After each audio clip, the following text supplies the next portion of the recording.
দেখুন বন্ধুরা, আমি আমার ছোট্ট সুন্দর ছাদ বাগানে চলে এসেছি। গাছে সুন্দর একটা লাউ হয়েছে। আজকে আমি এই লাউয়ের একটা দুর্দান্ত স্বাদের রেসিপি কিন্তু আপনাদেরকে তৈরি করে দেখাবো।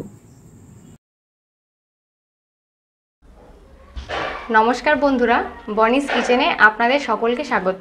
আজকে আমি আপনাদের সঙ্গে শেয়ার করব বাটা মাছ দিয়ে লাউয়ের একটা দুর্দান্ত রেসিপি।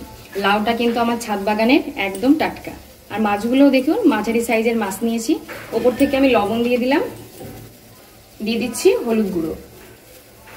এবার আমি ওপর থেকে খুব সামান্য পরিমাণে একটু সর্ষের তেল দিয়ে দিচ্ছি।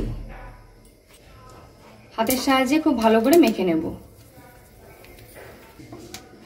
দেখুন মাছের টুকরোগুলো খুব ভালো করে মেখে নিয়েছি। 5 মিনিট মতো আমি এই ম্যারিনেট করে রেখে দেবো।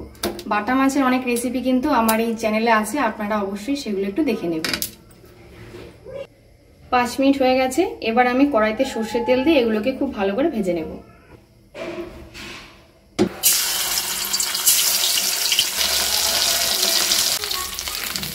মাছগুলোকে উল্টে পাল্টে বেশ লাল করে ভেজে নিয়েছি। এবার আমি নামিয়ে নিচ্ছি।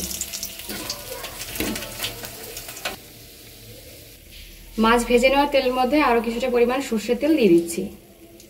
এবারে দিয়ে দেবো 1/2 চামচ পরিমাণ গোটা জিরে, দিয়ে দেবো চিড়ে রাখা কাঁচা লঙ্কা। এবার আমি ডুমো ডুমো করে কেটে রাখা লাউ দিয়ে দেবো। দেখুন লাউয়ের টুকরোটা কিন্তু আমি একটু বড় বড় করেছি। আমার ছাদ বাগানের লাউটা খেতে কিন্তু খুব সুন্দর, খুব তাড়াতাড়ি নরম হয়ে যায়, সেই জন্য আমি একটু বড় বড় করে দিয়েছি। এবার আমি দেখুন খুঁটির সাহায্যে খুব ভালো করে নেড়ে ফেলে নিচ্ছি।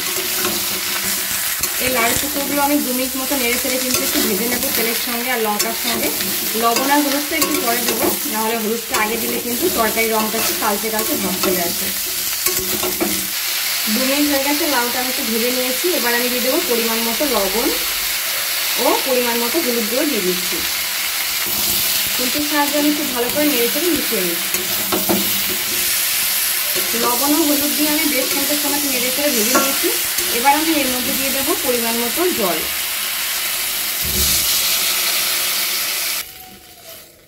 দেখুন জলের পরিমাণটা আমি কিন্তু একটু বাড়িয়ে দিয়েছি, কারণ এই লাউগুলো সেদ্ধ হবে এবং এই তরকারিটা কিন্তু একটু ঝোলঝোল হবে খেতে, সেই জন্য ঝোলের পরিমাণটা অবশ্যই আপনারা বাড়িয়ে কিংবা কমিয়ে দিতে পারেন। এবারে আমি গ্যাসের ফ্লেমটা হাইতে দিয়ে এই ঝোলটা 7 থেকে 8 মিনিট একটু ফুটিয়ে নেব। এতে কিন্তু লাউটা পুরোপুরি সেদ্ধ হয়ে যাবে আর ঝোলটাও কিন্তু বেশ খানিকটা কমে যাবে। 8 মিনিট গ্যাসের ফ্লেমটা হাইতে দিয়ে ঝোলটা দেখুন বেশ খানিকটা কিন্তু শুকিয়ে এসছে, লাউটাও কিন্তু প্রায় গলে এসছে। এবার আমি দিয়ে দেবো ভেজে রাখা মাছগুলো।